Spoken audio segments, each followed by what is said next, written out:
प्रभु यीशु मसीह के नाम से इस गुरु उपदेश में मैं आपका स्वागत करता हूं। परमेश्वर धीरज का परमेश्वर है और आज हम जो फल देखने वाले हैं वो फल है धीरज। परमेश्वर ये फल हर एक आत्मिक अगुओं के अंदर देखना चाहता है, कलीसिया के विश्वासियों के जीवन में देखना चाहता है और सारे जो वडील लोग हैं उनके जीवन में देखना चाहता है। ये धीरज का फल जो है परमेश्वर हमारे जीवनों में हर दिन देखना चाहता है। और यहाँ पर अय्यूब के जीवन में जब हम देखते हैं, अय्यूब का जीवन समस्या से भरा हुआ, परीक्षाओं से भरा हुआ था, लेकिन उसके बावजूद जब उसकी संपत्ति चली गई, उसके बेटा बेटी मर गए, उसके बावजूद वो धीरज रखता है, परमेश्वर पर अपनी आशा लगाए रखता है। धीरज उसकी कम नहीं हुई। परमेश्वर के वायदों पर, परमेश्वर के स्वभाव पर वो भरोसा रखता है और उसने धीरज रखा। उसके शरीर में भी फोले हो गए और उसके बावजूद वो अपनी धीरज को संभाल के रखा है। पौलुस के जीवन में जब हम देखते हैं, बहुत सारी तकलीफ, समस्या का सामना उसको करना पड़ा, लेकिन पौलुस के जीवन में भी धीरज का फल हम देखते हैं। और इसीलिए प्रियो, आज सुबह में आपके सामने जो बातें रखना चाहता हूं कि कहां कहां पर हमें धीरज की जरूरत होती है। पहली बात, जब हम समस्या में होते हैं, तकलीफ में होते हैं, धीरज की जरूरत हमें होती है। रोमन 12:12 में परमेश्वर चाहता है कि जब आप समस्या में हो, तकलीफ में हो, तब आपको धीरज रखना जरूरी है। क्योंकि जितना हम धीरज रखेंगे समस्याओं के बीच में, तकलीफों के बीच में, परमेश्वर हमें उस समस्याओं में से, उस महासंकट में से बाहर निकालेगा। क्योंकि हमने धीरज परमेश्वर पर रखा है, उसके वचनों पर हमने धीरज रखा है। और इसीलिए जब समस्या आती है तब हमें धीरज की जरूरत पड़ती है। दूसरी बात, जब हम यीशु के आगमन को जब राह देख रहे हैं, हमें धीरज से उसकी बाट देखना है। अलग अलग शिक्षाएं इन दिनों में आ रही है, गलत शिक्षाएं आ रही है, लेकिन परमेश्वर का जो आगमन है वो होने वाला है।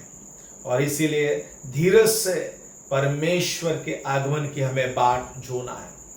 और इसीलिए प्रियो, आपके विश्वास को कमजोर नहीं होने देना है। धीरज रख के आपके विश्वास को मजबूत बनाने का है।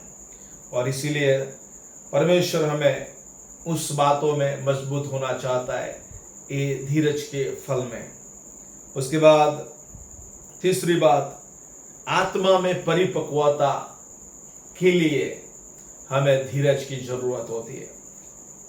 याकूब उसका 1:4, आत्मा में परिपक्वता लाने के लिए धीरज का एक जो फल है वो भी हमें काम में आता है। और इसीलिए प्रियो, आत्मिक बातों में परिपक्व होने के लिए, परमेश्वर ने जो प्रतिज्ञा किया हो उसको पूरा करने के लिए, उसके वायदा को हमारे जीवन में पूरा होने के लिए हमें धीरज की जरूरत होती है। यदि हम उतावल करेंगे, ज्यादा हरी करेंगे, तो बहुत सारी आशीष जो परमेश्वर देना चाहता है वो हम हमारे जीवन में चूक जाएंगे। और इसीलिए प्रियो, धीरज आपको और मुझे रखना पड़ेगा। उसके बाद परमेश्वर का वचन, प्रतिज्ञाएं जो है, जो वारस के रूप में प्रभु हमें देता है, उसके लिए हमें धीरज रखना पड़ेगा। इब्राहिम ने धीरज को रखा, परमेश्वर की प्रतिज्ञा उसके जीवन में पूरा होने के लिए। उसने भूल किया अपने जीवन में, लेकिन परमेश्वर की प्रतिज्ञा उसके जीवन में पूरी हुई।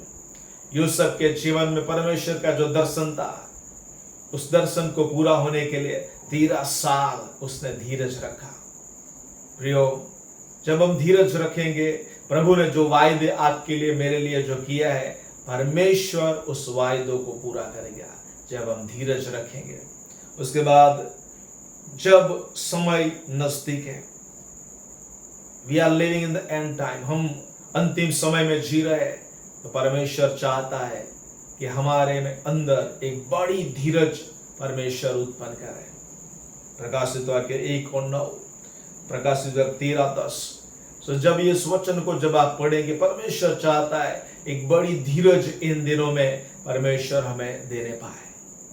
परमेश्वर धीरज का परमेश्वर है। गॉड इज नॉट इन हरी। परमेश्वर जल्दबाजी नहीं करता। धीरज से काम करने वाला, धीरज से प्रार्थना को सुनने वाला हमारा परमेश्वर है। और इसीलिए प्रियो, आज आपको मैं उत्तेजन देना चाहता हूं कि पवित्र आत्मा को जो ये फल है आपके और मेरे जीवन में, हर दिन हम उसको बढ़ाते जाए। धीरज जो है एक ऐसा फल है जो आपके आत्मा की रक्षा करता है। और इसीलिए प्रियो, आपके जीवन के हर एक क्षेत्रों में यह फल जो है आपको बहुत काम आएगा। यह स्वभाव, धीरज का स्वभाव आपके बहुत काम आएगा। और इसीलिए कोई भी बात आप करते हैं, कोई भी काम करते हैं, जो सेवा आप करते हैं, उसमें धीरज से आप प्रभु की बाट जोइए। जो धीरज से बाट जोता है, परमेश्वर ध्यान लगा के उसकी विनती को सुनता है। आइए अपने जीवन को प्रभु के हाथों में हम समर्पित करें और ये यीशु का स्वभाव, जो धीरज वाला स्वभाव है, ये धीरज वाला स्वभाव, धीरज का फल जो है आपकी और मेरे जीवन में हर दिन हम उसको डेवलप करने पाए, उन्नति में लेके आए। आइए हम प्रार्थना करेंगे, अपने आप को प्रभु के हाथों में हम समर्पित करेंगे। प्रभु, मैं प्रार्थना करता यीशु के नाम से, जो फल के बारे में, धीरज के बारे में हमने सुना और पढ़ा, समझा, मैं प्रार्थना करता हूं कि फल हमारे जीवन में लगने पाए। मैं प्रार्थना करता हूं धीरज की आत्मा से, धीरज के फल से आप हमें भरिए और ये फल हमारे जीवन में उन्नति को लेके आए, यीशु के नाम से, आमीन। God bless you. प्रभु आप सबको आशीष दे।